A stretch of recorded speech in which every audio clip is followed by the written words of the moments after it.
With great power comes great responsibility. Compromise where you can. Where you can't, don't. Even if everyone is telling you that something wrong is something right. Even if the whole world is telling you to move.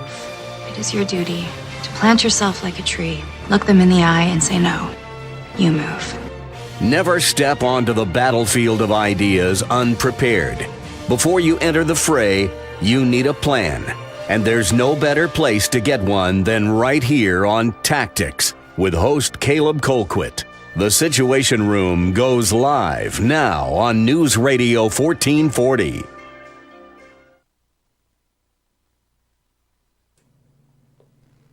Good evening, everybody, and welcome to Tactics, where speech isn't violence, tolerance isn't love, and disagreement isn't hate. Thank you so much for being with us here on the program. We certainly do appreciate you choosing us for your live coverage of the primaries here in the state of Alabama 2020. That's right. It is the big night. That's the reason we have the special time. We're coming on a lot later than we normally do, and that is because we're bringing you all the latest coverage. We kind of had to wait until, results were coming in to do an actual results show, and so, well, because of that, here we are. And we certainly do appreciate you being with us. So what we're going to be doing tonight is we have a partnership, of course, with WSFA, and so we're going to be using their coverage of all of the local elections.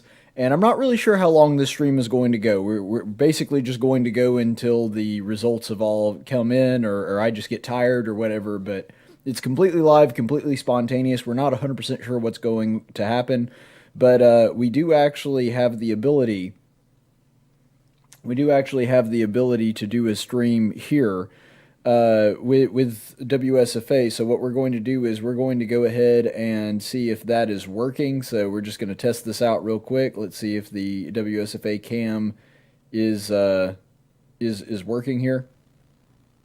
Okay, there we go. So you can see up there in the corner that little WSFA screen. I guess it's right up there. Yeah, there we go. Okay. And let's go ahead and see if we can get sound. Bus. Now, his campaign bus arrived here a couple of hours ago, around 7:30, but Tuberville was not on the bus. We're told that he is somewhere else. It looks like everything's working, and luckily our news partners at WSFA are going to be bringing coverage, and so you'll just kind of have my personal commentary on this. So we're going to go ahead and cut that off for right now. So what they're doing right now is they're covering the Tuberville campaign, and so this is one of the more interesting elections that we've had in a while, because it was a very flooded Republican field, and of course Tommy Tuberville being an interesting character himself, having been someone who has never held political office before in his life, running for the first time, former head coach, of course, at Auburn University. So there's a lot of moving parts to this. And you look at some of his competitors, whether it be Jeff Sessions, who's trying to get a seat back, despite there being a lot of people in Alabama that kind of feel as though he worked against Trump, even though the truth is nothing could be further from the truth.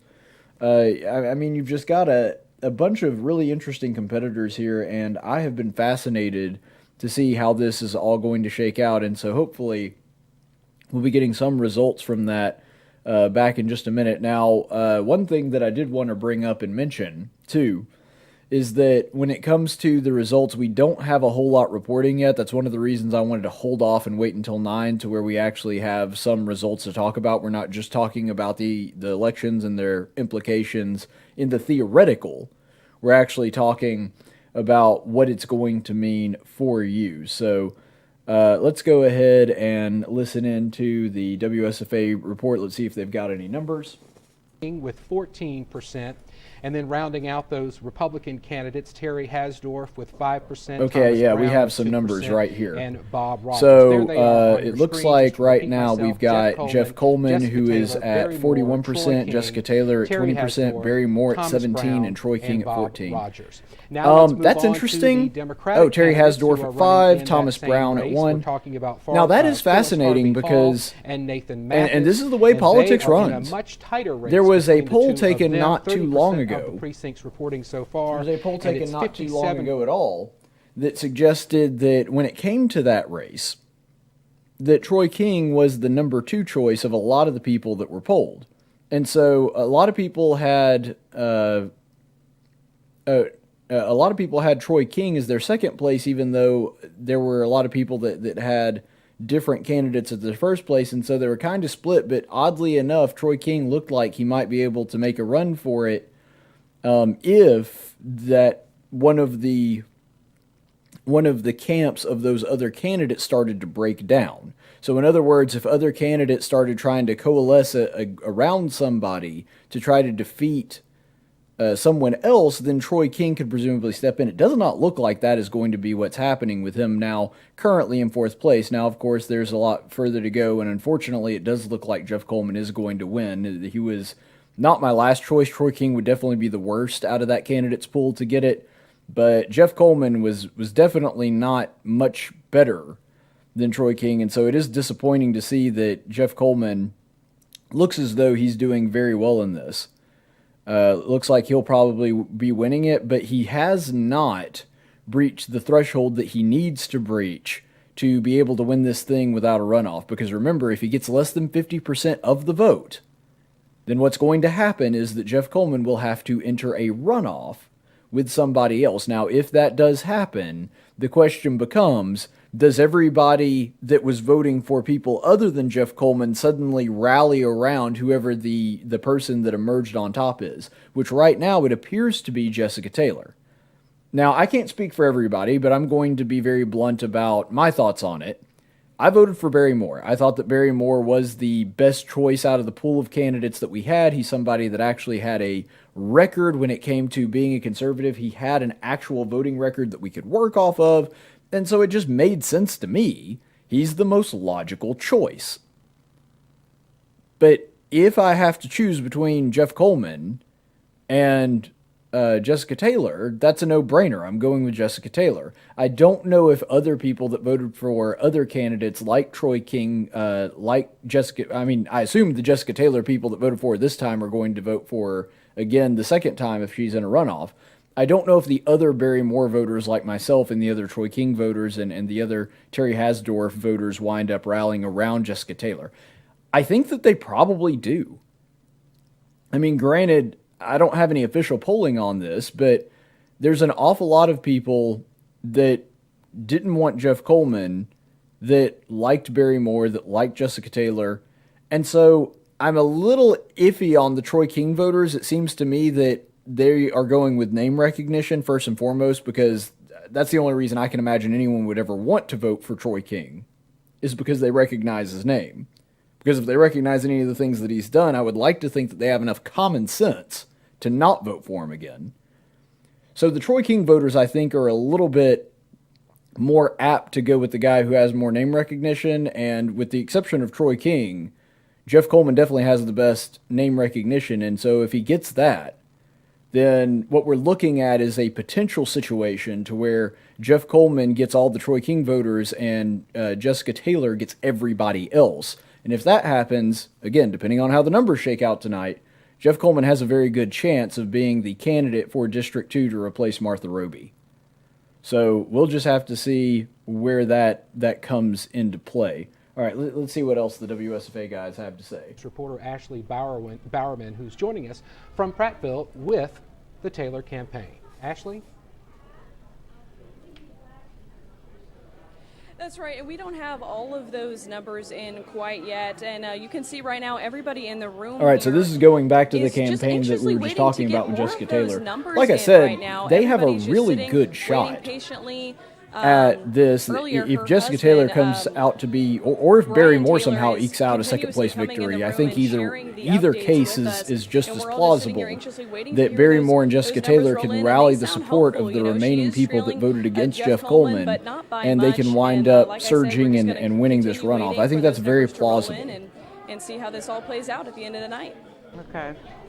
All right, thank you so much. Ashley Bowerman reporting from Prattville tonight. Again, the lead in this race so far. It appears as though that is a very likely scenario, and this is one that is interesting because my biggest fear. Barry Moore and Troy there we go. We've got the numbers back. We also mentioned that's a 35% reporting. and we also want to. Yeah, so right now, because that gap is, that's a pretty big gap to close. And because that is a very big gap to close, probably what is going on is the Jessica Taylor camp is just hoping and praying that Jeff Coleman does not get over 50%. That's probably what they're hoping for, and so that's really what they're going to be keeping their eyes on, because if he gets over 50%, it's done. I don't think that they're actually looking to overtake his lead. I think that they're just hoping to eke out that second place victory. We are joined once again by these two gentlemen here, Myron Penn on the Democratic side, attorney and former state senator, Jay Love on the Republican side, businessman and former state representative.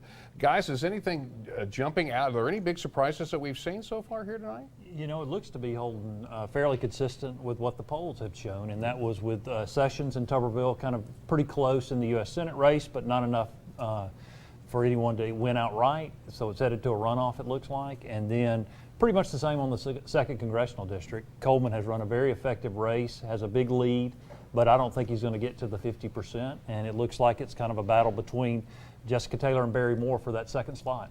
Anything jumping out at you tonight, Myron? Not necessarily. I think that's a good point by Love. That this is really Biden kind of what everyone was predicting. The president's race, the Democratic Party primary here in Alabama. That's the thing. Since this is what everyone was predicting, I think all the camps, the people that were really dialed in and paying attention to this, I just don't see this being a big surprise or anything like that. This is what the polls were showing ahead of time. And that's the thing. Polling has gotten so good. And I know that people always want to point to when a poll gets something wrong or if the polls had something backwards.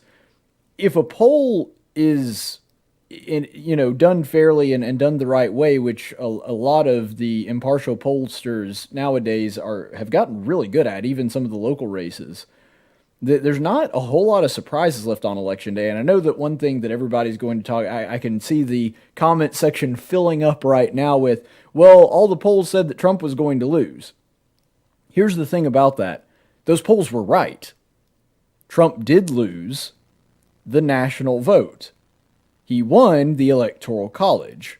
And the vast majority, with the exception of a couple of states, were right on that. So, yeah, I mean, the polls weren't 100% accurate. But to depict it as though that the polls were wildly off base and you should never listen to the polls and throw the baby out with the bathwater, that's just not smart. And so the polls were actually largely right when it came to President Trump's election in 2016, and they've been largely right tonight. And so we'll just kind of see where that leaves us. By the way, one thing that I wanted to mention about this particular broadcast is one of the reasons I'm doing this and doing it in the similar format that we did with the State of the Union is because it seemed like the audience really got a kick out of all the audience interaction. And so I am right now encouraging you, by all means, and I've got it actually pulled up on my screen right here, to comment. Let me know what you're thinking. I'd love to hear what some of you guys think about these races and how it's turning out.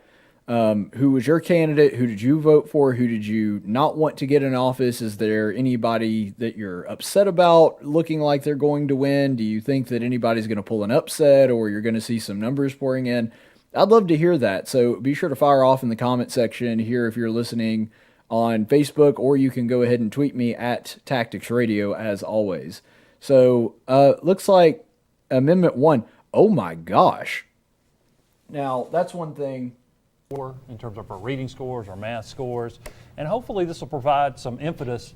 Now, I'm thrilled about this, but it looks like Amendment 1, with 30% of precincts reporting, people don't like the Amendment 1 is going down by 75% of the vote. I'm shocked. To see education succeed. Constitutional amendments in Alabama almost always wind up passing regardless of how bad they are. That seemed to be the major question. And that is really stunning. Something to maybe different. That the people of Alabama have said, heck no, we're not going with Amendment 1. So, hey, kudos to you. For those of you who may not be as familiar with what Amendment 1 would do, it basically, it does a lot of things, but basically everything is distilled down into two categories.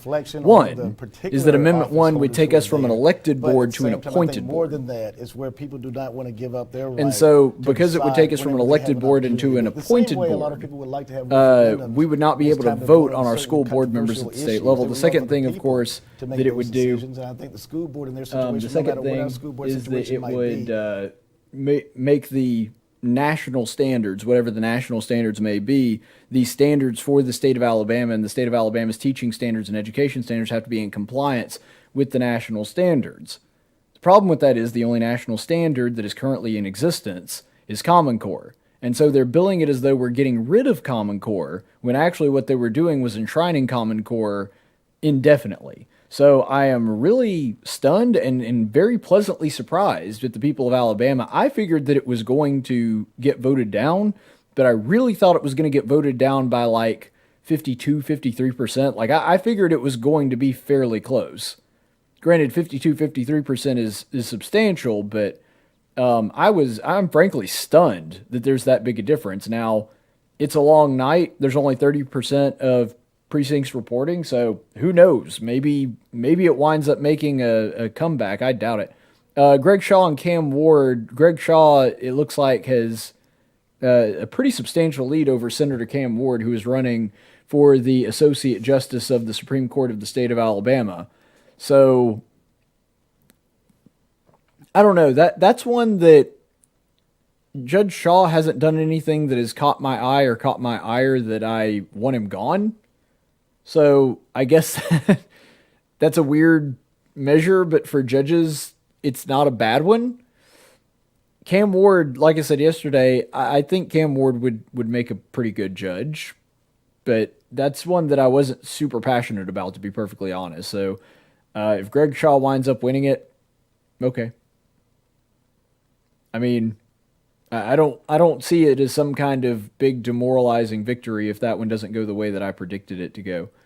It looks like our coverage of WSFA has actually gone dark. I don't know if they've just taken a commercial break. That must be it.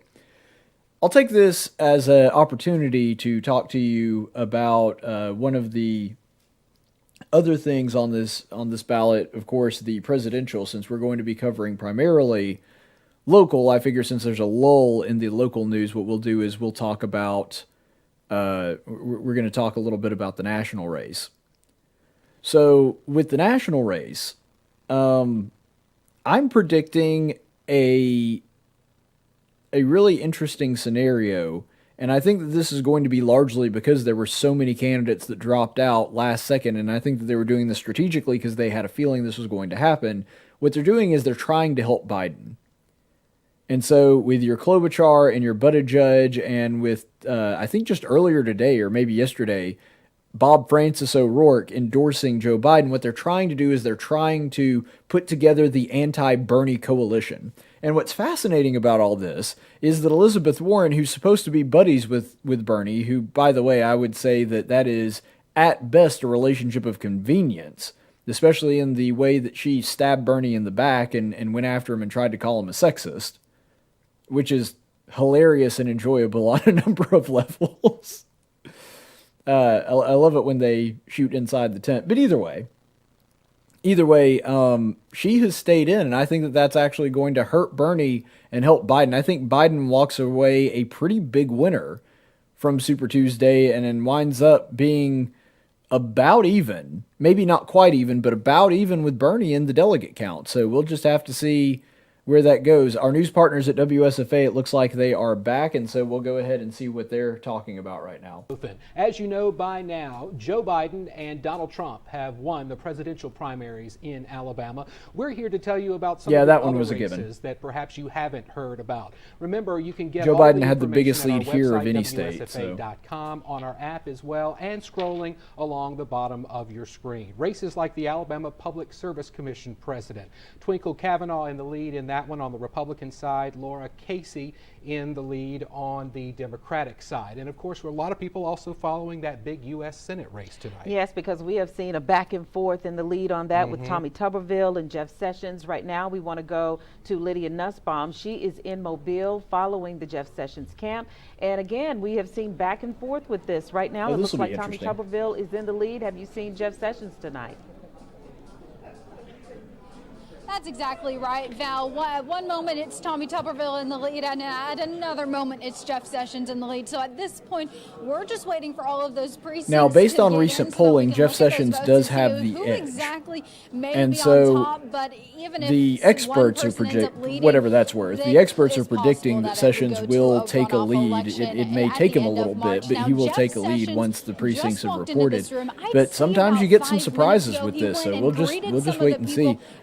One thing that I think may be an issue is that the Jeff Sessions voters are going to be, at least in my prediction, less fired up than the Tommy Tuberville base, and so the fact that it was raining, it wasn't exactly an easy day to go out and vote, I think that's going to have an effect on the race, and you may see Tuberville pull out an upset victory, but the odds of either one coming out and winning this, I mean, that's practically non-existent. The idea that one of them will win outright and get over 50%, I just don't see that happening.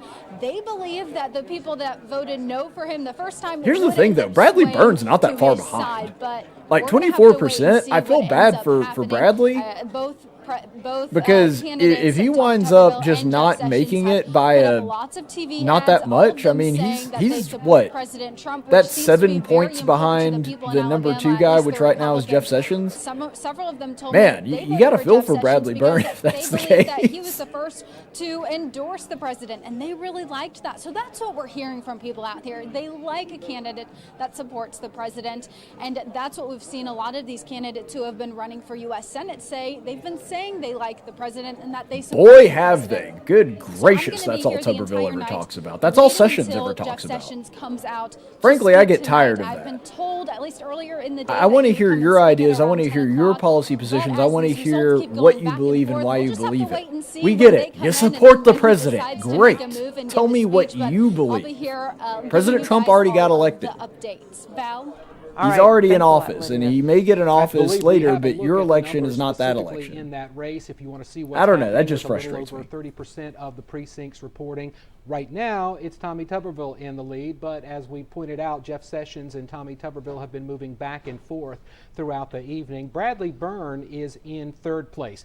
It is an interesting set of candidates. Tommy Tuberville, 35% reporting. His role as Auburn University's I don't know. Coach.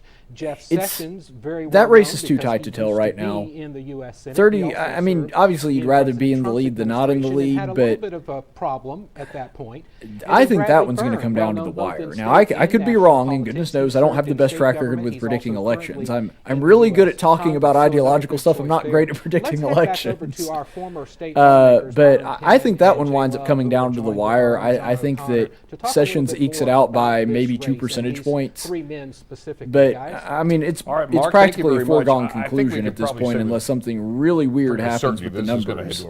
Which I don't foresee that happening with 35% reporting, that all of a sudden either Sessions or Tuberville moves above 50%. I don't see that happening. And it looks like the lead that Sessions has over Bradley Byrne is staying fairly consistent, although Byrne has kind of creeped up just a little bit. It looks like over the third of precincts reporting. It looks like it'll be Tuberville and Sessions in a runoff. And, you know, going into this race, both of them had near universal name ID in the state because of their two roles.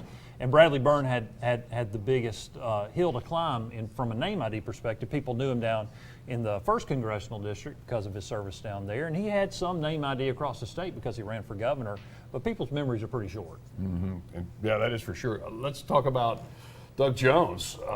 You know, depending on whether it was Sessions or Tuberville, he's got a long road ahead there. I don't, like I said, the only candidate that might lose to Doug Jones is Roy Moore. It's been done before. I mean, maybe I'm wrong, but I do not see a path to victory if I'm Doug Jones, unless somehow Roy Moore is my opponent. That's the only one, and I like Judge Moore. I don't bear any animosity or ill will towards him at all, and I don't believe a lot of the rumors that the Washington Post and a whole bunch of other people cooked up to levy against him. I'm just saying that the guy is a political liability with a ton of baggage. He's a very weak candidate. Regardless of how I feel about him, regardless of how much I like him, the political reality is, out of all of those guys, he's the only one that I think even has a chance of losing to Doug Jones. And so because of that, you know, the fact that he's not going to be the candidate, it looks like, unless something really odd happens, and I can't foresee that, it definitely looks like it's going to be either Sessions or Tuberville. It looks like Roy Moore is not going to be a factor in this one. Who do you think the stronger? Now the real question is, how many weeks is Roy Moore going to say that the election was rigged against him? That's going to be. Can I get an over/under on that? Anybody want to place a bet on that? One or the other. I think either we'll one. See. Of them maybe he'll start another fundraiser to do a recount. The runoff, assuming that's what happens, we'll certainly. He's chugging along at 8%. No, I think I won. What do you think as far as Doug Jones goes? What difference is it going to make who the Democratic presidential nominee is going to be as far as his campaign? I think for Alabama, he would fare better if it's Joe Biden, simply because Joe Biden is more of a centrist. And I think that Joe Biden would be able to garner a lot of support from more moderates, regardless of what political affiliation people might have. He'll be able to get more independence for the state of Alabama. I don't think Sanders is able to grasp votes in Alabama the way Joe Biden can. And that's what's needed in Alabama, which is more of a conservative state, of course. And Democrats tend to be more conservative. Here's the thing. I agree with that analysis. So I think that he's probably right that if you get a Joe Biden as the opponent to Donald Trump, more Democrats in Alabama are going to come out to vote for him come the general election. But the thing is, that's not going to matter. This is the most pro-Trump state in the country. He has a, last I checked, 63% approval rating in the state of Alabama. The odds of Donald Trump losing Alabama are just non-existent. You know, there have been times in the past where Alabama was more of a swing state, but right now it's pretty ruby red. So I think that that's a kind of a non-issue. Now I think that Joe Biden does better nationally. He does better in swing states that actually will help decide who the president is. But as far as like whether or not Joe Biden is the candidate or not in the state of Alabama, that really doesn't matter because Alabama's going to go for Trump anyway. And then in the general, that's just not going to make a difference. The Democratic Party is a big tent. We're a huge tent. We have so many, our ideologies, our beliefs, our goals, our desires are so vast, but everybody is welcome. And it's actually somewhat of a microcosm of the country itself. So it's like, I wouldn't say that the Democrat tent is welcoming, it's a makeup of all of us, and that it's ideologically diverse, especially when you had one of your forerunners literally, 2 weeks ago saying that there is absolutely no room in the party for a pro-life Democrat. So I would say that saying that the tent is ideologically broad and wide open and we're welcoming of people with different ideas and different beliefs, I would say that's a no. Sponsored by Pig Enterprises. And what's interesting about that is, and we'll go ahead Ashley and Furniture Home. What's interesting about that is when you talk about the party being diverse, it seems like intellectual diversity is the only diversity they don't really care about, because anybody that's pro-life, pro-gun, any of the traditional family values, really anybody that espouses traditional American values is somebody that is not seen as being welcome in that party. I mean, you look at the vitriol and the way that they've handled with each other. Like, there are quite a few people, and I'm not talking about peons and randos on Twitter. I'm talking about thought leaders that when Andrew Yang said, no, I'm for abortion on demand, I'm just saying, let's not celebrate it. They're like, nope, get out. We don't want you. You should drop out of the race right now. And he did 3 days later. I'm not saying that's the only reason, but I'm just saying that that's very telling of how open and accepting they are of people with other ideas, that even if you are from a practical policy perspective standpoint, even if you're in lockstep with them, but you're saying, maybe we should shift the attitude, shift the approach a little bit and not full on celebrate abortion. Nope, that's a person that's dangerous and radical and we need to cast him out of the party. So to say that the Democrat Party is open to other ideas and open to other people, I'd say that's a pretty substantial stretch. All right, let's go ahead and listen to WSFA's correspondence with the Tuberville saying campaign. That although it is a close race, this is a celebration here tonight. Now, Tommy Tuberville is actually not here right now. I'm standing outside because there are so many supporters inside that we actually can't get any service. But he's actually not here at this moment. We're told that he is somewhere else watching these election results come in. Originally, they estimated that he would be here sometime between 9:30 and 10 o'clock. So we are Tuberville, with 44% of precincts reporting, has just widened his lead by 1 percentage point, and Bradley Byrne dropped off one. So it looks like that's interesting. Inside, still eating. Roy Moore is still chugging along at 8% there. We actually looked over at the food table not too long ago and saw that they had a congratulations Coach Tuberville cake. Now that cake has since been cut and eaten. So We're not sure what time he's going to be here, but when he does get here, he won't have a piece of Wait, his so they had a celebratory victory cake and they already devoured that. Now, we are hopeful that he'll be here in the next dug few into the minutes, victory and cake when before he does get here, won? we're going to try to get some words with him. He is slated to speak at the podium once he does arrive. I feel like but that we was are just some hoping random for guy a that was hungry that interview walked by. once Hey, that cake! wraps up. They're like, okay, well, there's a They piece are missing having now. a We party might as down well. there. They're already eating the celebratory cake in Notasulga, where Jordan Elston is with the Tommy Tuberville headquarters. Well, and they probably will end up in the runoff. Another race that may Notasulga end up is a in weird place runoff to have is the your race campaign for the headquarters, but second all right. Congressional district in Alabama. WSFA 12 News reporter Brian Henry is with the front runner in that race, Jeff Coleman. Brian is in Dothan this evening, and Brian, what's the latest from there? We have to assume that Mr. Coleman is also moving forward in this race into some sort of runoff. Hey, Mark and Val, well, they're feeling very good here. Most of the supporters who showed up here about 3 hours ago, they are still here, still conversing with one another. And you can't see it, but they're surrounded by this big TV screen behind us, watching the returns come in. Yeah, I feel like this is in that really awkward point of the night where the results, some have come in, but they haven't really come in, and so now you're just kind of playing the waiting game. Maybe a little too early for that. People don't really know what to do. So I'm just kind of sitting around. Jeff Coleman's wife, who's down there sitting at the table, talking with the supporters, obviously with a big smile on her face. They're feeling very, very confident about. Wow, way to go, Jeff Coleman. You've got like we were told that a dozen people there. Supporters at some time before 10 o'clock tonight. And I could pull together more people than that. There's a podium back there. We had a Smash Brothers tournament recently that was better attended than that. Foster, as soon as he comes down the steps, they'll pull the podium out where he is expected to make maybe not a celebration speech, but at the very least to thank the supporters for hanging in there at this point. So far, so good for Jeff Coleman. Wait a second. I think I've been there.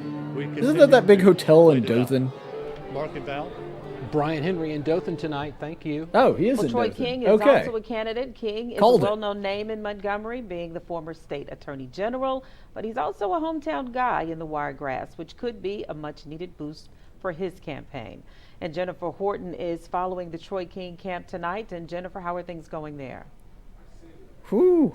You know, they're Need still to take waiting a for shower those after hanging out in the Troy King Still a lot camp. of ballots out there yet to be accounted for, at least as far as the numbers we're seeing. We've been looking closely at the numbers that are coming in from the Wiregrass, Henry County, Coffee County, and including Montgomery, all have Troy King coming in third. Most of those are at least between 85 to 95% reporting. The big question here tonight are those Covington County boxes. They're not coming in, at least to the Secretary of State's office. We're working to find out what that delay might be. We're told at least half might already be counted, but they're not being electronically transmitted to us to get those numbers. So those boxes are very important to this campaign. They want to see where those numbers go, and clearly these numbers are going to tell us exactly how this race will continue. That's to flesh such a out the big rest gap of the to night. overcome, We've not because heard I from get Troy that it's King only tonight. 5 He's percentage upstairs points. with his family.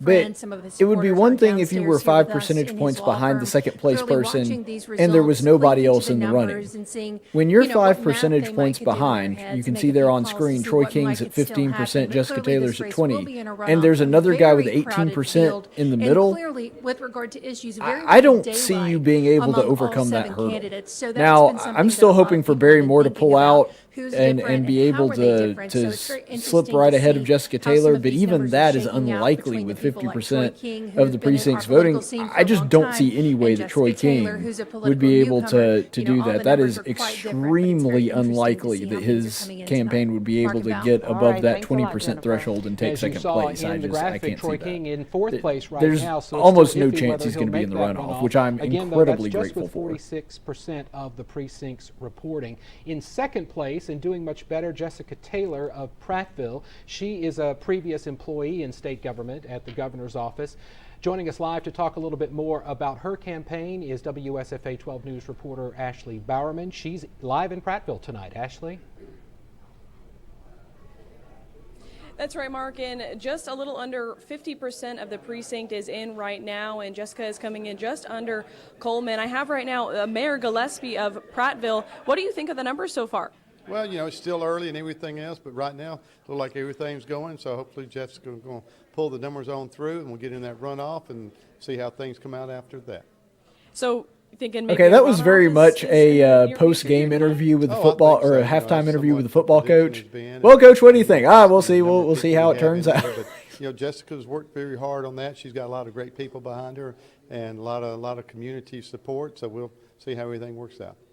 There's a little bit of, you know, just got quiet in the room here. Everyone's kind of patiently waiting to hear those results. How have you guys been feeling tonight? What's the mood today? Well, you know, it's I think everybody's been a little bit anxious about it because, you know, it's been a long time coming. Man, every single place that we she's got a lot visit of is local dead as a support, doornail. and just hopefully everybody else around. Wonder how sees much exactly the what weather's she has affecting to offer that. there. But also we have these other races going on. As we're all I mean, I'm not watching expecting a so many rave different going on races in the here. We're all, background, you but know, I would super expect a focused little on more what life, some Jessica people does. walking around, talking, All a right, little thank energy. you so much for your time. And like he said, you know, we don't have all of They're those basically all numbers standing in empty quite yet, rooms. and we are keeping a close eye on them. And later tonight, when we do get all of the results in, we will have footage of her speech, whatever the results are. So stay tuned, guys. Back to you.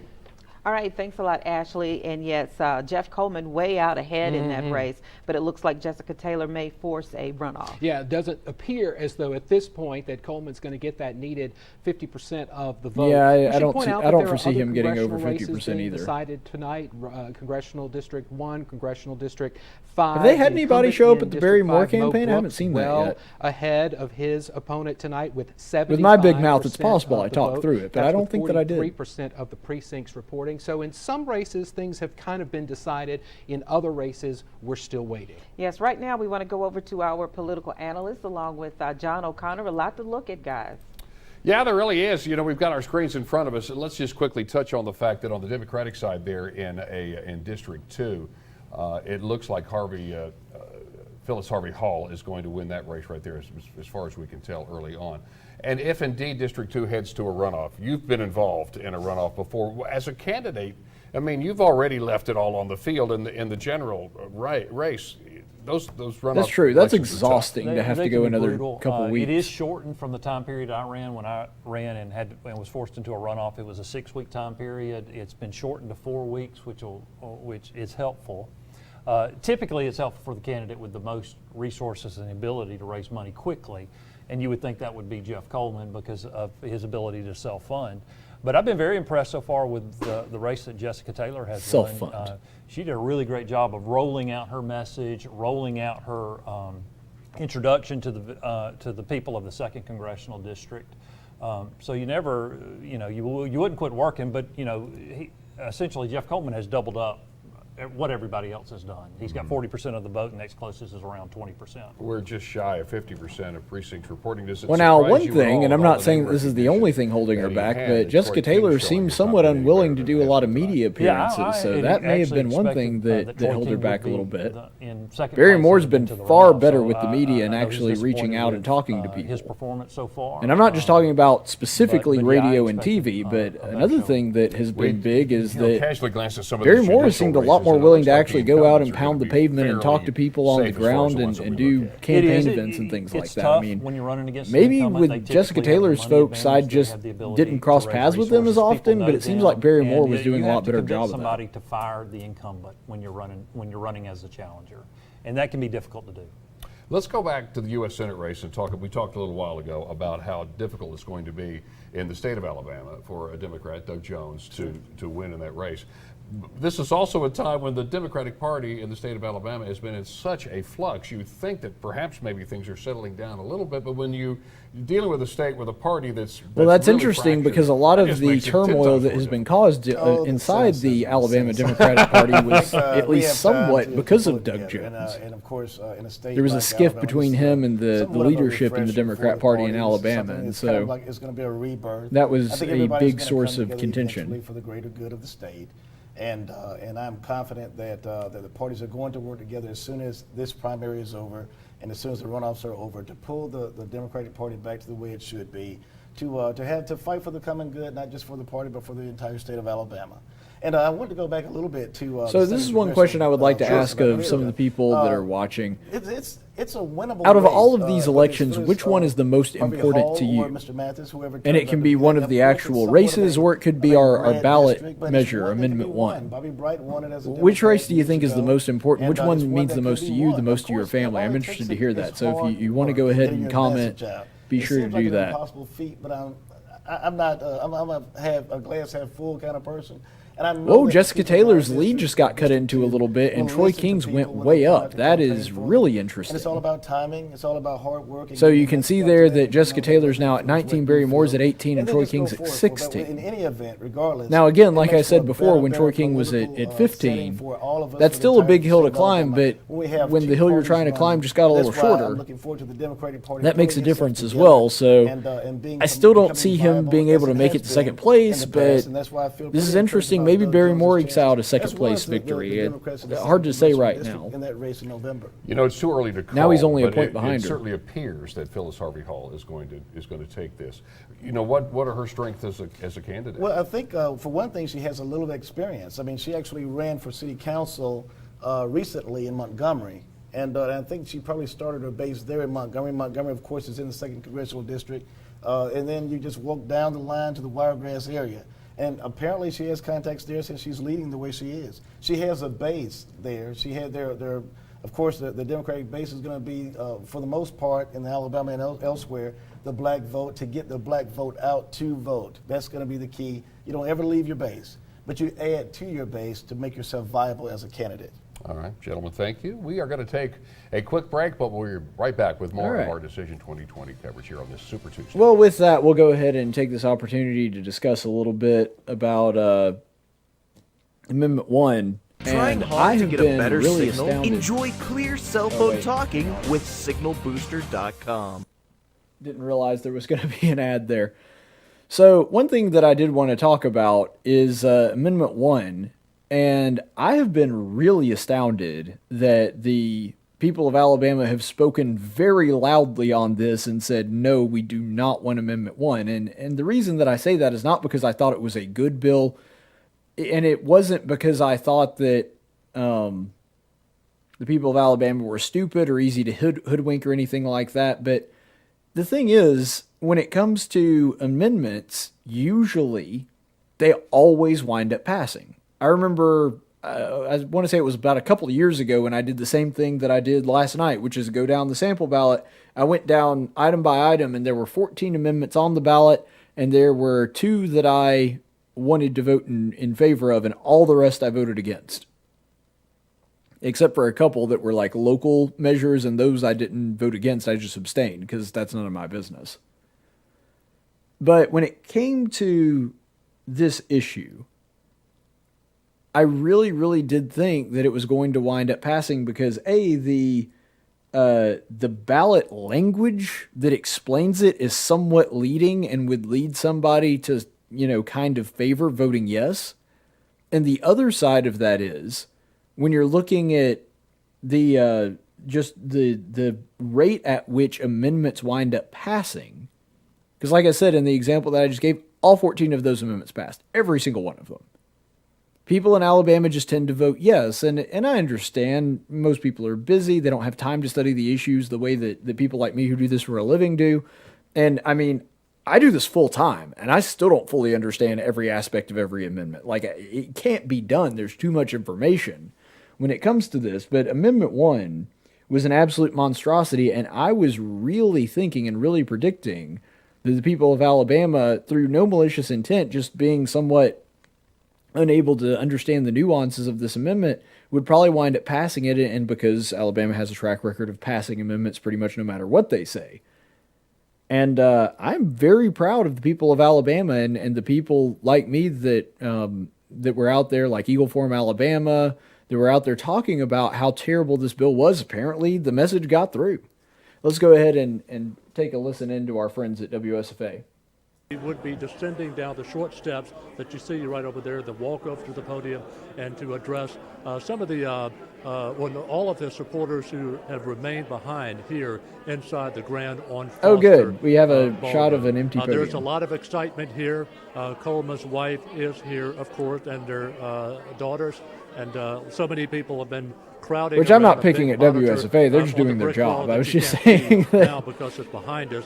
Watching I don't know. Like I said, it's that awkward time of night where there's really nothing going on. Like once there's some victory and concession speeches, that'll be a lot more exciting, and we'll have a lot more to pick apart once that happens. But right now, we're just kind of waiting on numbers. In fact, some people here thought there might be a runoff between Jeff Coleman and Jessica Taylor and perhaps Barry Moore, but it appears that he could win this outright tonight.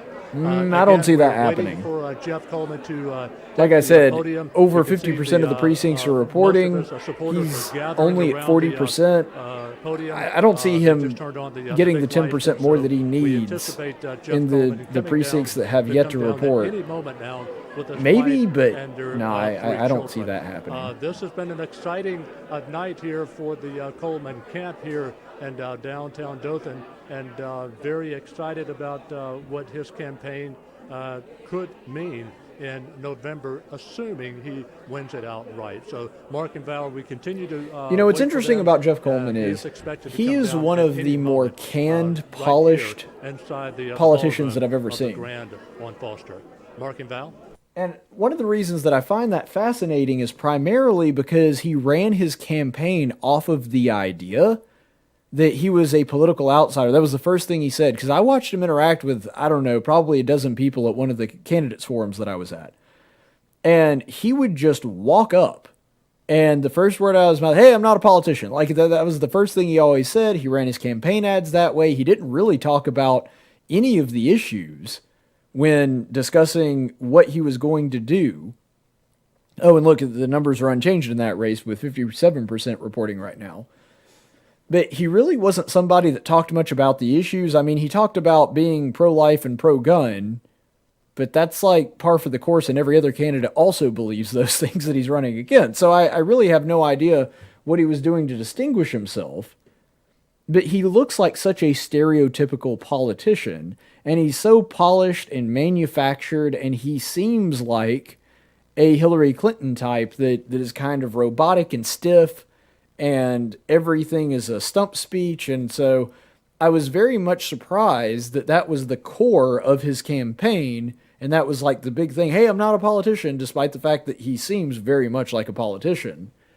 And he's also been a government contractor for, a decade? So the idea that he's not a politician or doesn't have a lot of interaction with the government is somewhat dubious. He certainly never held public office before.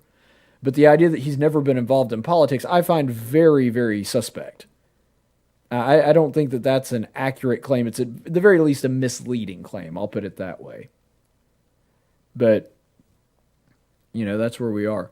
All right, let's go ahead and see what the Troy King camp is like right now. There's some people that could say, we're not exactly who's going to be in a runoff with Jeff Coleman, but clearly fundraising a major detail tonight. You just can't avoid the correlation between the votes and the money raised and the money spent. Jeff Coleman has raised so much money, including some of his own money for this race, to the tune of far more than most people ever spend on a congressional race. So he had a sizable funding advantage over the other candidates. Which is another very politician-esque thing that Jeff Coleman had going for him. It'll be very interesting to see how this goes. Barry Moore being from the Wiregrass, Troy King growing up in the Wiregrass in Coffee County. Those numbers all have Troy King coming in third in those counties. But again, we still have a big question mark with Covington County. Henry County, Coffee County, Montgomery County, Barber County, they all have King coming in third, generally behind Jeff Coleman, Barry Moore, or Jessica Taylor in some of those instances. Mark and Val. Well, now that's interesting because she's saying that in certain counties, Barry Moore was in second place, Troy King was in third, which would put Jessica Taylor in fourth. Hall with Now that's really interesting because that's going to have implications later on in the runoff if she winds up being his opponent, because that means that she's really weak in some areas. Of course, the reverse could also be said if Barry Moore happens to be the second place guy, because that also means that he's in fourth place in certain areas. So that's really good news for Jeff Coleman, and frankly not devastating, but pretty bad news for both of these candidates. Because regardless of whichever one winds up winning, that means that they've got a bigger hill to take than they may have thought. Let's listen to Coleman now. This is a significant night for us. We have won this race thus far, and we're going to go to a runoff, but can't do it without you. I want to first of all thank my family, all my family standing before me and all out in the audience. We couldn't have done it without you. I love you. I'm grateful. My wonderful wife, Tiffany, my daughters, my son-in-law, and this is a family affair when you get into this. As I said, we're 215 days into this journey. It's been very rewarding because we've met hundreds of thousands of just wonderful people in this great district that we call home. And our message is very clear. I'm a businessman. I'm not a politician. See, that's what I just said. Difference to serve our great country and to get results for you, the people of this great district in Alabama. So that's what it's all about. I'm about jobs and economic development, serving our great military, helping our farmers, and continuing to help President Trump rebuild our infrastructure, build the wall, secure our southern border, and keep our country safe. So that's what Jeff Coleman's all about. We've got 30 days to go. So here we go. We go forward, each and every one of you. I want to thank you for what you do for us. And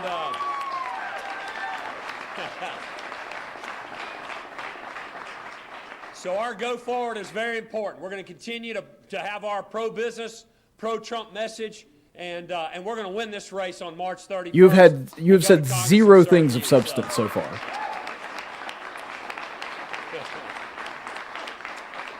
The only thing that you could say debatably is an issue was the wall. Our team and all the volunteers.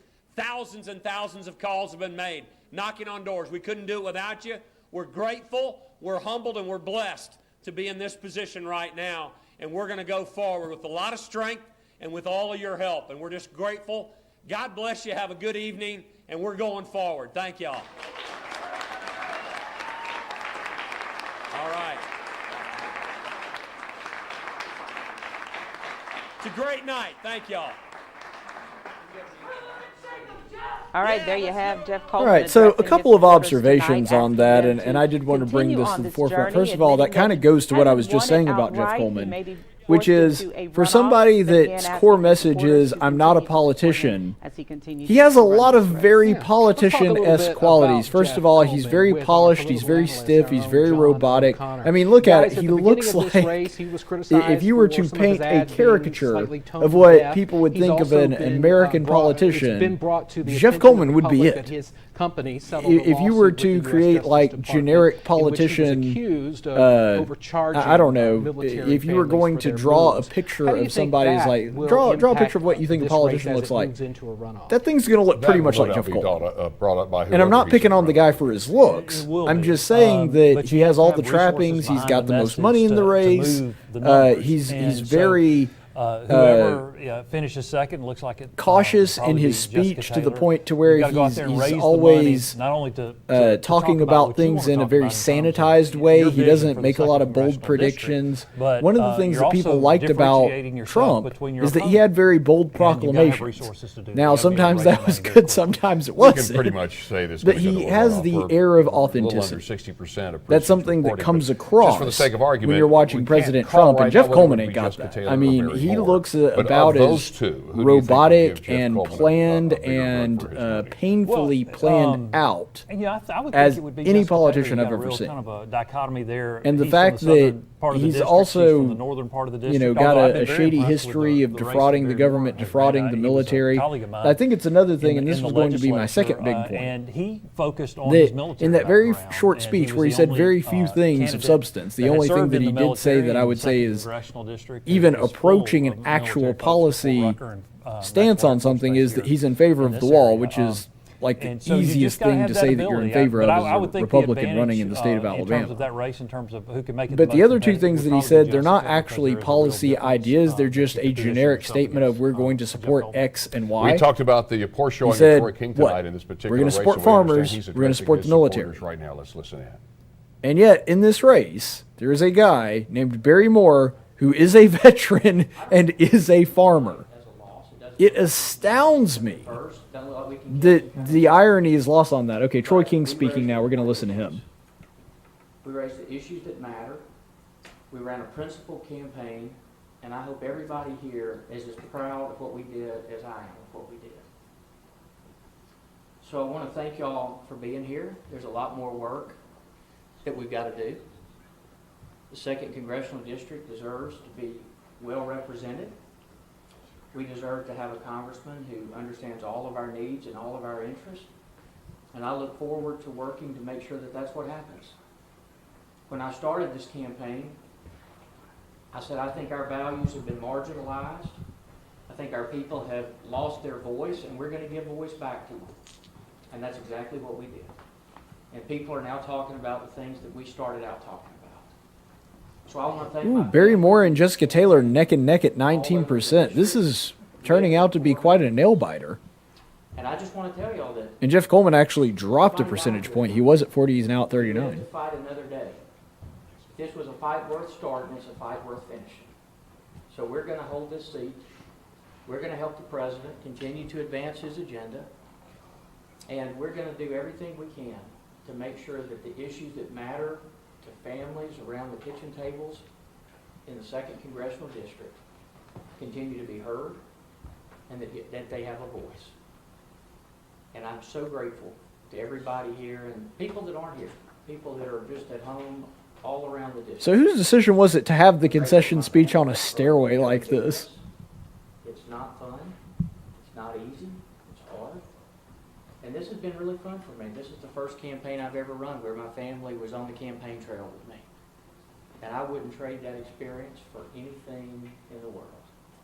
I got world-class consultants and advisors who believed Seriously, it looks like this was shot in a gym somewhere. that they're still here with me says a lot. So Like a thank you all middle for school coming. gym. Thank you for voting with us. Thank you for standing with us. Thank you for believing in the things that we believe in. And it's my prayer tonight, as it is every night, that God would bless America, that God would bless Alabama, and that God would bless all of us. Now we have to go and elect a congressman that's going to stand with our president and make sure that our values and our interests are heard. So thank you for coming tonight. Hang around. We got lots of food, lots of hugs. I'd love to have a chance to thank each one of you for coming tonight. But thank y'all for believing in me and thank you for being here. Good night. All right, so that's Troy King's concession Troy speech, Coleman which, conceding tonight in his race for. I mean, he could see the writing on the wall. He's been through a lot of these things before. He's a veteran of Alabama politics. I don't say that as a compliment, by the way, but he can see the writing on the wall. He knows, you know, you got 15% and there's 3 other people ahead of you. You ain't getting into that runoff. There's just not a way, especially now that you've got about 60, I think the last figure was 65%. 65% of Hello, everyone. precincts I'm reporting, Lawson. so I'm Mark Bullock. Welcome to a that's just special not edition of something he's going to be WSFA able to 12 overcome. News The at only 10 tonight. motion If you've that's been with us throughout interesting the going on evening, there you know, a lot of races has been have been that decided, Barry but there Moore are is still now neck some and neck with that Jessica have not Taylor, been so decided. that's Some that are fascinating. moving on That we might into our actually be runoff. able Let's to see start Barry with Moore the go race up for against US Jeff Senate. Coleman, and I As think you that's can going to see, be a better Wood has matchup the personally. necessary I mean, 50% Jessica to win Taylor outright at this seems. point, with 65% Oh, of the precincts here we've got some more numbers And here with Tommy Tuberville and 65% Jeff reporting. Sessions Tuberville are is near still the in the top of lead, the but he has a list, much slimmer followed by lead than he Bradley had last Byrne time we and checked. So Roy it's Moore. 33 to 31% with Bradley Byrne coming in a little bit further behind than he did last time. No, it's still 6 points, so maintaining his third place, but that at this point, that third place and 6% behind, that's just too big a hill to overcome. So Here's that Bradley live picture, Byrne, and I would let's listen. imagine we're going to see his concession speech pretty soon. Oh, we got Tommy Tuberville here speaking now.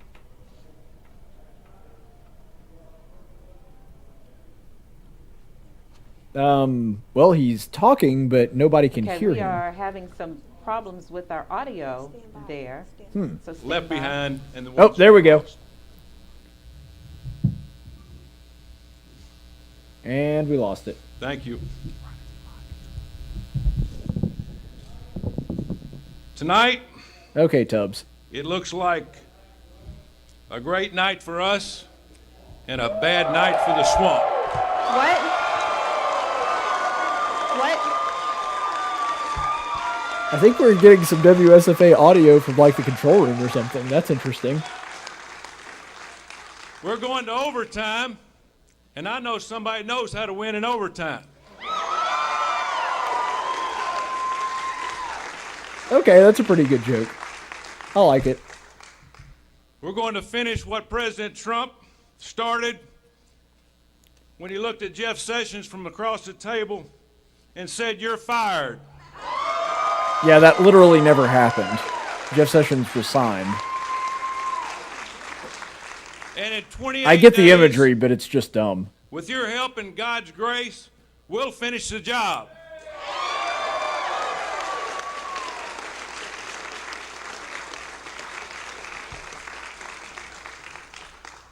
Only one candidate in this race will support Donald Trump down the line. Oh, gosh.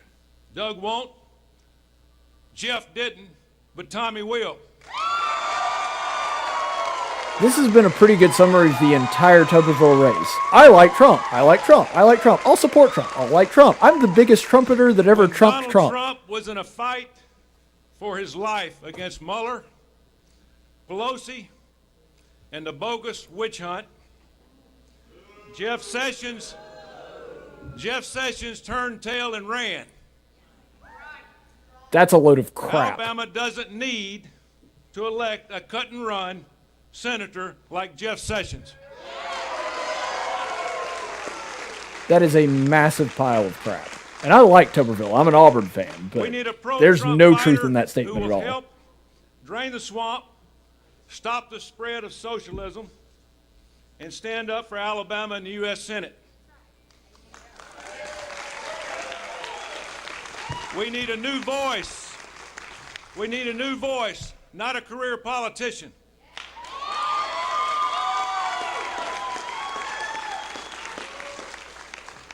We need somebody who will fight for our military, our veterans, our first responders, protect the unborn, build the wall,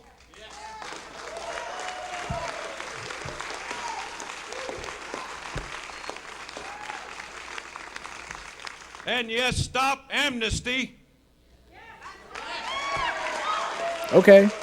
I'm on board with that, at and least. defend the Second Amendment.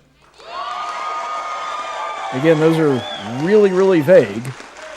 Stop amnesty is a little more specific. Because we are Alabamians, and as our state motto says, we dare defend our rights. Throwing in the state motto, not a bad move. It's been a long haul the last 12 months.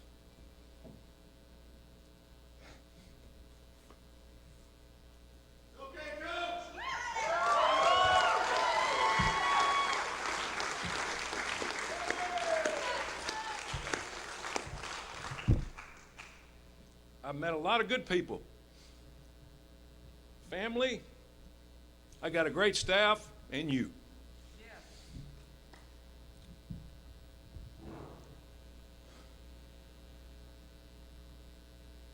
This is a great state. I chose to move back here, to make this my home.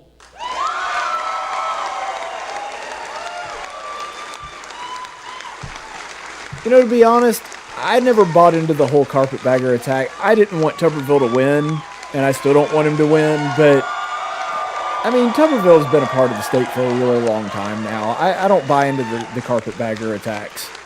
I thank God for his blessings, and I'm reminded of the words in 2 Corinthians 3:7. For we walk by faith, not by sight. The overtime clock is ticking. Okay, good job We've saying got 2 more game to Corinthians, not 2 play. Corinthians. but I know that with your help and support, we will win this runoff, and together we will beat Doug Jones in November.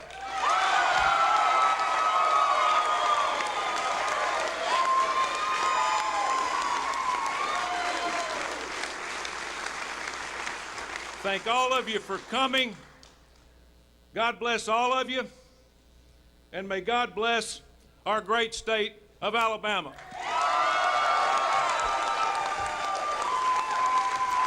All right, as speeches go, that's about a C-. Former Auburn head coach Tommy Tuberville addressing his supporters tonight, a candidate for the U.S. Senate, saying it is good news for him tonight. He certainly didn't stick his foot in his mouth, so he doesn't get an F. But at the same time, it's not like he actually said anything meaningful or of substance. So take that as you will. You might say a lot of accusations, though, made. That was a pretty good summary of what Tommy Tuberville has done this entire time, which is claim that he really likes Trump and he's the most loyal Trump supporter that has ever supported Trump, and that everybody that is running against him doesn't like Trump and hates Trump and wants Trump to die. That has been basically his entire message this whole time. I think it's dumb. I think that you need more than that if you're going to be a senator from the state of Alabama, but obviously there's a lot of people in the state of Alabama that don't think you need anything more than that. It's unfortunate, but that's where they are. All right, it looks like they're going to his opponent right now, the Sessions campaign site. But I believe with the race being so neck and neck, that's obviously been pushed back. Now, as you can see, there are about 50 supporters in the room right now.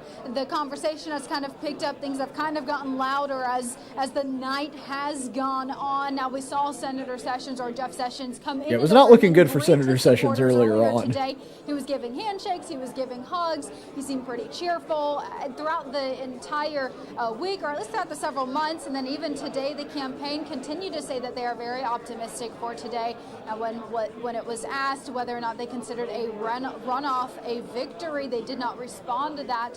But it seems, as how we're seeing this battle neck and neck between Tommy Tuberville and Jeff Sessions, it appears that there's probably going to be a runoff. Earlier today, Jeff Sessions I kind of can. I don't see any way for one of them to take over 50%. I think that's even less likely than Jeff Coleman taking 50%, which is basically, 0% chance at this point. Another room looking at the results as they come in. We're waiting for him right now, and we'll obviously let you guys know when he comes out to speak later this evening. Mark. Lydia, thank you so much for that live report. You have to wonder if Lydia, that is an underutilized girl name. There should be more women named Lydia. Of his own Good Bible name. Back, because he does have somewhat of a problematic past with President Trump when he served in the Trump administration. Want to switch gears just a moment here and go to the Speaking of that, Mark Bullock, District 2 race where we have Jeff Coleman out front with 40% of the vote, followed by Barry Moore with Barry Moore has taken second place by 3%. Way to go, Barry Moore. Of the votes. And those numbers I think that he'll make a better opponent for Jeff Coleman than Jessica Taylor will. That's just my gut Thomas feeling. Brown with 1% and Bob Rogers with And that's the thing. I feel so bad for Terry Hasdorf because she was actually my first choice, and if I thought she had a chance of winning, I definitely would have voted for her. But I felt like my vote could actually make a difference going for Barry Moore. And as much as I like Terry, she was woefully underfunded in this whole thing. And I think she's actually the best candidate. But, I mean, Barry Moore's also a solid conservative, and he had a shot at actually, doing well and winning. So I wound up going with her. But Terry, Terry's phenomenal. I hope she runs for another office, maybe statewide office, or not statewide, maybe a state office, something, state senate, something like that. We're very encouraged. Let's go back to hear Jeff Coleman. First time I've done this. I've never run for elected public office. I'm a businessman, not a politician. So we are encouraged and we're inspired with the results tonight. In a 7-person field to win with the substantial lead we have going into this runoff, we're encouraged, we're inspired, and we're ready to go. We've got 30 days to go. Who do you think will give you, who do you see as your stiffest competition, whether it be Jessica Taylor or Barry Moore? We're not worried about our opponents. We haven't been thus far all along. 215 days in, we got 30 to go, and we're just inspired. We've got a very pro-business, pro-Trump message, and that's resonating with the voters, and we're going to continue to put forth that. We're going to outwork our opponents. We're going to Dude is so slimy. Ask a question, he winds up talking about something that has nothing to do with the question. This overwhelming support Again, it's so funny that he's like, no, I'm not a politician, when he has so many politician-esque qualities. What do you think was the difference in the campaign that put you on top, at least for now? I think it's because I'm a businessman. I'm not a politician. I'm an outsider. Oh my God! Say something else, Jeff Coleman. District see that. They want to see results. I want to serve my country. I want to make a positive difference and get results for the people. And I think a good, solid businessman is what the people want, as we see in our President Trump. Secure the southern border, help our military and our veterans, continue to support our farmers, help our infrastructure. If I turn this into a drinking game for our next election coverage, one of the things is going to be every time Jeff Coleman tells us he's a businessman. And we're going to earn the trust, and we're going to win this on March 31st. All right, Jeff Coleman, thank you so very much. I appreciate your time.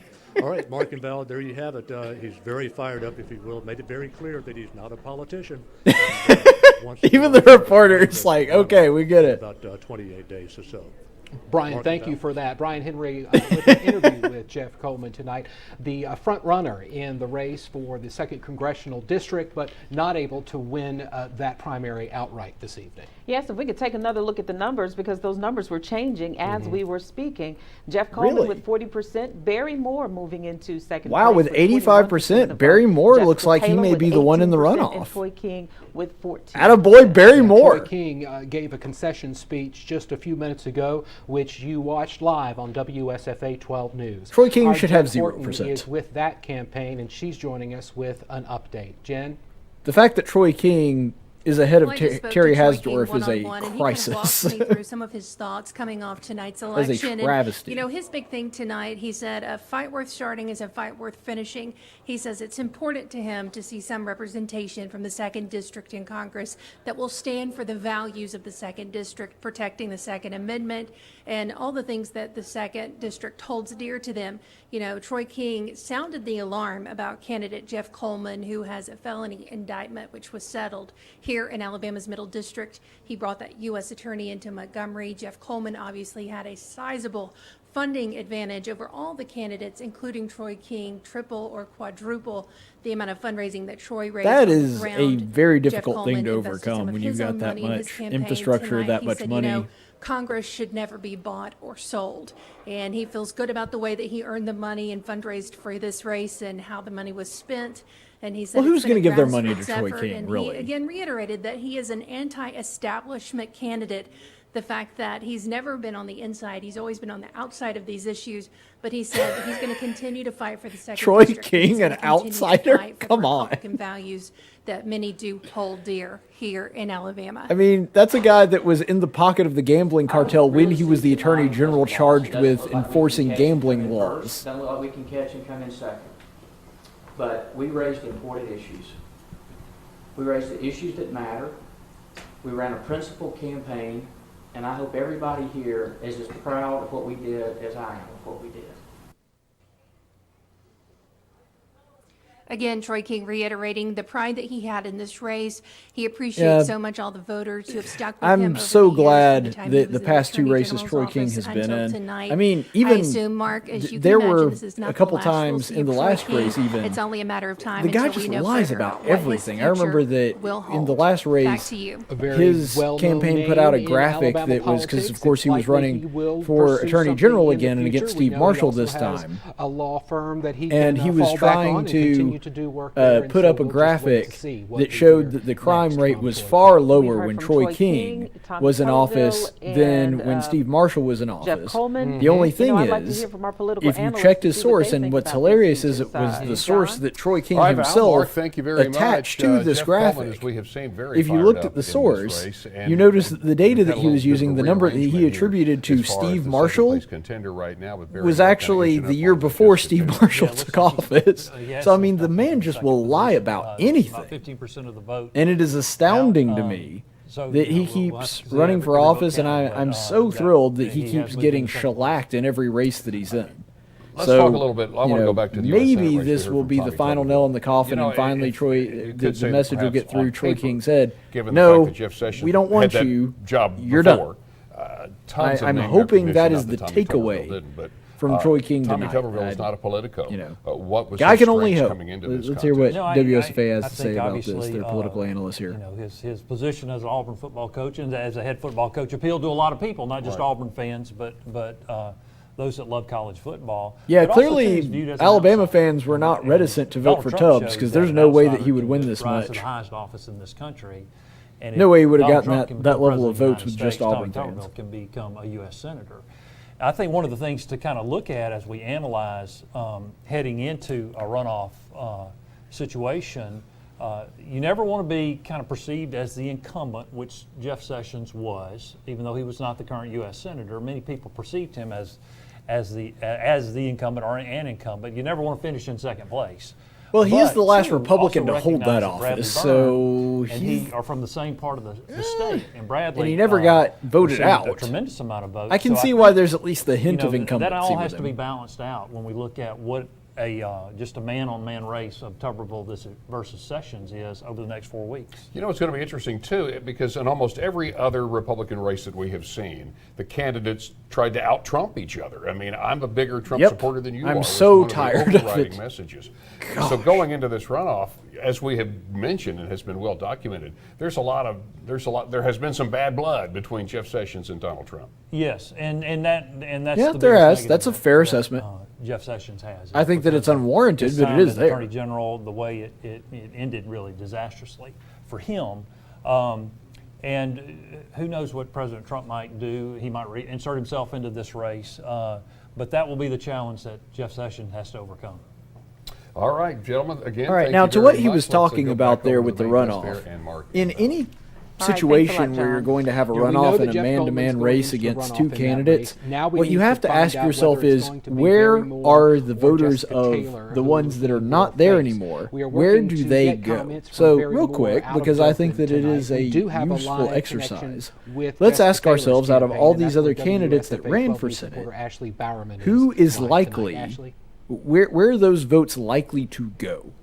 So that's right, Mark. Looking at the for the right Senate, now, you've got Stanley Adair. About 70% of the precincts. Do those that voters we go to have Jeff in, Sessions or Tommy Jessica Tuberville? Taylor was giving Jeff Coleman a run for his money. All That's the way up hard to this say. point, and now we can see Barry but Moore I is tend kind to of reaching think into that that because here, so it's Jeff really a Sessions battle is the between previous Barry holder Moore of and that Jessica Taylor seat, to see who can battle it out and to because give the Stanley Jeff Adair Coleman people the might have run been looking his for something money. different. And, I just want to say Jessica has done really The well. Stanley Adair rolling people out, probably go to her Tubbs. message this year, being Bradley so Byrne. new to the political scene. I think she's that made a her lot more of the conservative Bradley message Byrne people go to very Jeff clear. Sessions. She's pro-Trump, And the reason that I say that pro-life, they go to and Jeff pro-military, Sessions is because pro-building the wall and fighting against what the she main calls reason, or at the least the main reason socialist that I left. heard that a So, lot of people were tonight we're voting just for gonna see, Tuberville, and this the was a 30% core part of the of precinct that is Tuberville's left, see message, how those numbers is that come he's in never and been a see if someone's politician gonna before, give that he's an Jeff Coleman a outsider, run for his somebody money that's tonight. from the outside looking in. Back to A you lot of guys. the We people that will went see. with Thank Bradley you so Byrne much. We were the same appreciate reason that. that I consider Bradley Byrne, which is he has not a great, but a pretty conservative voting record in the House. And he has some experience in the legislature, that kind of thing. And so because of that, I think a lot of your Bradley Byrne voters wind up going to Jeff Sessions. Arnold Mooney. Let's watch. Well, unfortunately, there weren't a whole lot of people that voted for Arnold Mooney, so we'll see. Roy Moore, I think the Roy Moore people just stay home. I think they wind up going for nobody. Or if they do go for somebody, they probably lean more towards Tuberville. He voted to throw President so Trump out I think of that office. Tuberville has a slight edge in that runoff. Oh, it looks like Just Jeff last Sessions is week, talking. he We'll voted listen to in him. favor of infanticide, even laughed about it when questioned about it by the media. Jones is not even pretending to represent the voices and voters of Alabama. Doug Jones acts like the third senator from California or Massachusetts. Fair assessment. Make no mistake, Alabama will claim our voice in the United States Senate.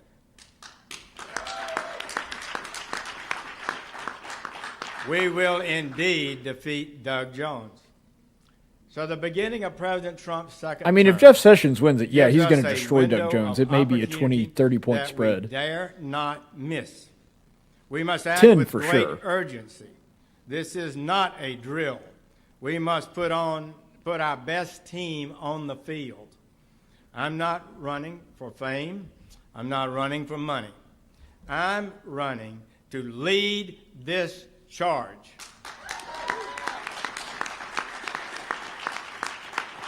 Okay, so that's Anyone smart. can say they are for the Trump agenda. We'll talk about that in a second. But talk is cheap.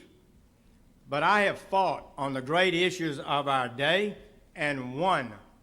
I have stood alone on facts and principles and won. Republicans in Washington are indeed too soft. Alabama must send someone to Washington who has the courage and the knowledge to get it done. Okay, so playing on his experience, probably a smart move, something that stirs up the base, might get somebody on the fence at least thinking about it. Turn the Trump agenda into reality, and I'm the man for that job.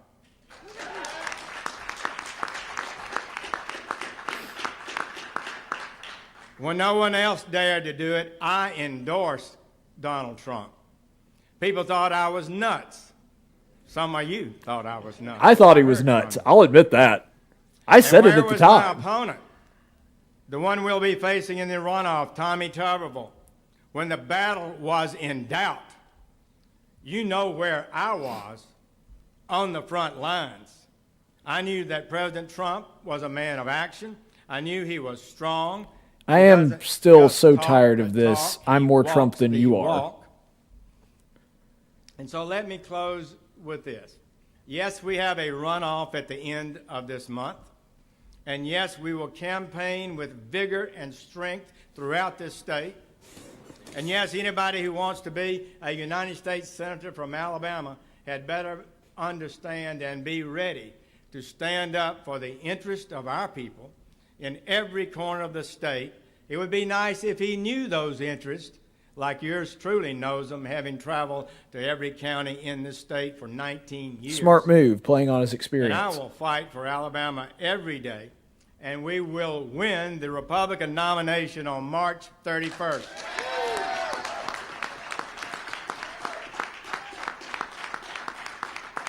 It's always that one annoying guy with the campaign sign. I came out of the very soil of this state. I love Alabama, and I'm proud beyond words to be able to serve her citizens. I look forward to this runoff with Tommy Tuberville with great confidence. Let me say this. No one will prevail in this Senate race without being vetted. This is especially true of a tourist from Florida. The preliminaries are over. Now we must know where our opponent stands on the key issues, like immigration, like trade. There are real questions on both of those. Right, and Tuberville refuses to answer them. His answer is always, I like Trump. When President Trump needed him, what did he do for Trump? Never said a kind word about him that I can find. Never gave a single penny of his millions to the Trump campaign. So one thing is clear. There's no doubt where Why I are we stand making on the how issue. much you supported No Trump the doubt measure my of support for who Donald should Trump be the representative and his here? agenda. And before, one thing I'll say, you can absolutely trust me on these issues. So thank you all for your support, encouragement, and your work. I'll ask that God bless each of you and the great United States of America. Thank you. Jeff Sessions, he may have had a falling out with President Trump, but he wanted to make sure here's the Alabamians thing. remembered that he was among Jeff the Sessions first in has a Washington, legitimate if not the claim to first, being very to support pro-Trump. and Like he said, he endorse was the the very Trump first senator to campaign. ever Jeff Sessions actually talking to his supporters in wind Mobile. up supporting He him. faces Tommy And Tuberville in he a took a runoff very for the big political Republican gamble by doing that. That Right was now we're smart gonna to go to remind his Jordan followers Elston. and, She and is also the with people the that are Tommy watching this that Tuberville are kind of camp on the fence. in Minnesota, Maybe they voted for and, Tuberville this time, or they Jordan, voted for tell one us of what's the happening other there. people running for Senate, and they just happen to be watching the coverage, and they hear that. Oh yeah, that's true. Jeff Sessions was actually the first Republican senator to support Trump. Now, personally, like I said, I don't like the fact that on so many of these races, the measure of whether or not I should vote for you is how pro-Trump you are, I think that's ridiculous, juvenile, and stupid. Senator. He says But that Alabama needs a new voice. if you were going to measure that, and unfortunately that is something that's really, really like a central issue to a lot of Alabama voters. And then he got a little bit I mean, Jeff Sessions is smart to remind people of that because that is something that he did. He was the first senator, and like he said, that there were a whole lot of people that thought he was nuts. I was among them. I said Jeff Sessions is making a huge mistake by endorsing Trump. And obviously I was proven wrong. So, you know, when it comes to that, I think that Jeff Sessions has a legitimate claim to talk about his pro-Trump history, but also I'm glad that he at least incorporated some substantive talk about the issues and where he stands on them. And he also reminded people, hey, I've been doing this a while. Like, I know what I'm doing. I know how to represent the state of Alabama. And I've done a pretty good job of it. That's somebody that can run on his record. And I love it when candidates actually have a record that is good enough to run off of. Like I was talking about the other day.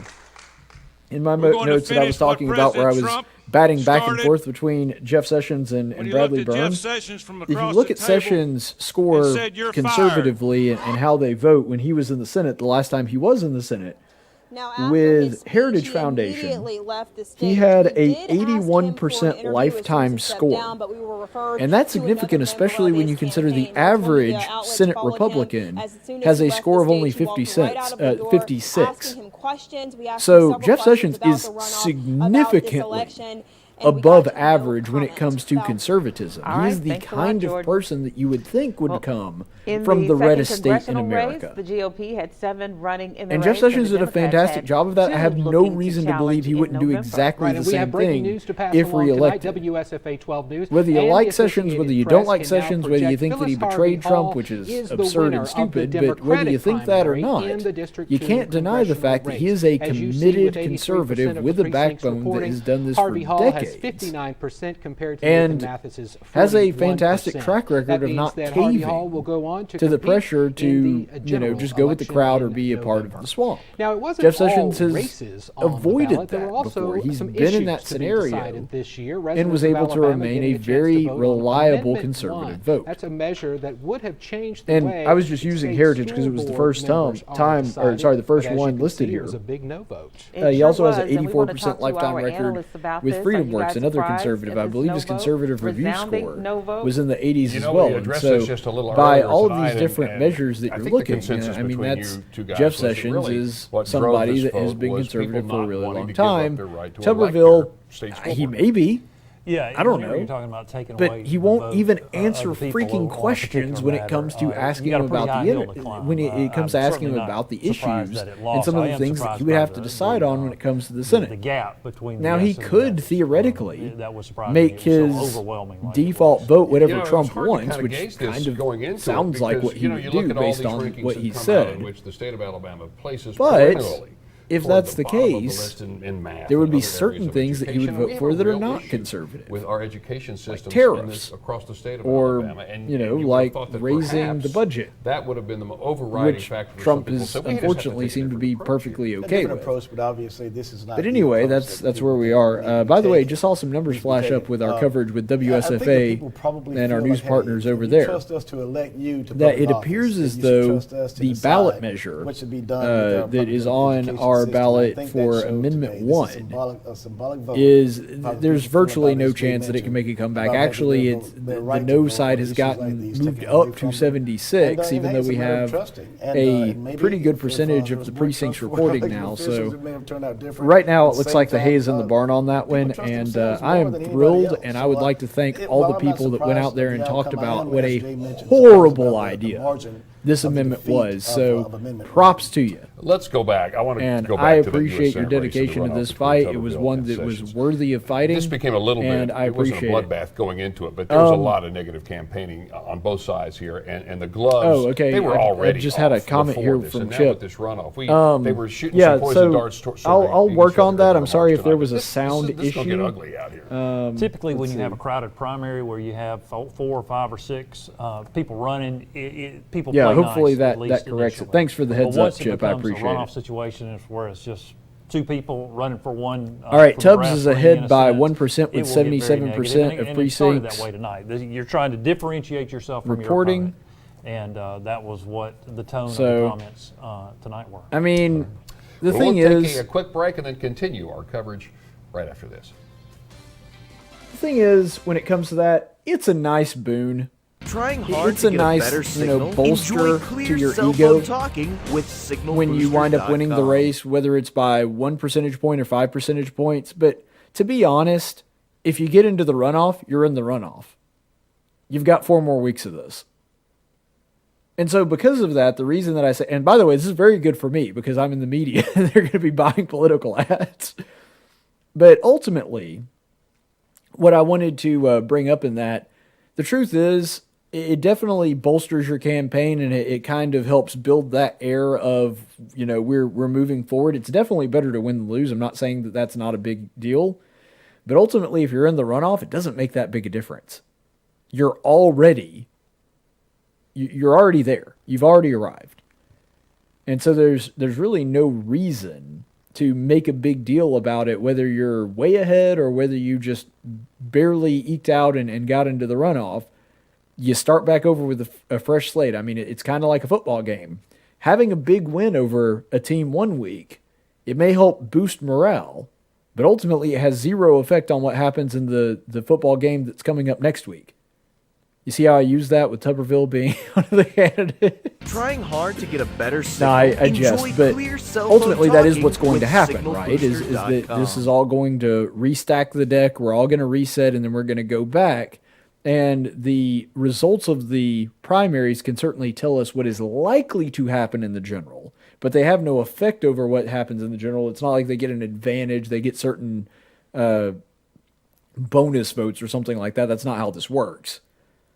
And so ultimately, it would be really helpful for the Sessions campaign if he winds up winning tonight, which he's only 1 point behind Tuberville. But I don't know. I don't see that as being much different. So here's the interesting thing, because we were going over before the concession speech came in and we switched over to Jeff Sessions. We were talking about this. When it comes to a primary, you have to ask yourself, where are the other voters that voted for other candidates going to go? And I said before the break that Bradley Byrne, I think the majority of his people are going to vote for Jeff Sessions. Now, maybe I'm wrong on that. I don't know. But if the only thing that you care about is how much the guy talks about Trump, those are probably people that voted for Tommy Tuberville. I think people that didn't care about that, or that was maybe a secondary issue to them, those are going to be the people that wind up going for Jeff Sessions. And so right now, looking at it, I think that a lot more of your Bradley Byrne voters go to Jeff Sessions, which gives Sessions an edge. Looking at headlines elsewhere So, around the country, the state of it's hard to predict that just from the results of tonight, but this is actually a pretty good night for Jeff Sessions, because even if he loses and loses handedly, and it doesn't look like he's going to do that since he's neck and neck with Tuberville right now, if he's neck and neck and gets even 66% of Bradley Byrne's voters, he probably winds up winning pretty easily. The tornado struck in the middle And of so the night. it looks like Jeff Sessions, this is actually going to be a pretty good night for him, even if he winds up losing. And I'm not just saying that because I'd rather have him than Tommy Tuberville. I mean, that's something that bodes very well for him. I think that your Roy Moore people will be more apt to go for Tuberville. I'm not saying that they necessarily will, but I think that there's a tendency there. Preliminary To estimates go from for the that. National Weather Service suggest actually, that at even least though one of we're the in the middle of twisters election was an coverage, I kind of want to F3 see or this. So stronger. let's switch over to That means the winds coverage up of the to Tennessee 160 tornadoes. I want to get an miles per update hour. on this. There are now piles of rubble where neighborhoods once stood, schools destroyed. Some residents now count their blessings. If we would have waited 2 seconds, we would have not made it. Because all the stuff that fell in there would have fell on us while we were running. The search for victims goes on. Many have not been accounted for. And if we go out there on foot and see the piles of rubble and the devastation of buildings and neighborhoods, that behind every pile really represents people. People will now struggle to recover. Hmm. Dan Sheneman, NBC News. The governor has declared an emergency and sent the National Guard to help with search and rescue efforts. The last death toll I saw was Parts 25. of West if I'm not Alabama mistaken. were hit with strong storms this morning. Hale County experienced widespread damage.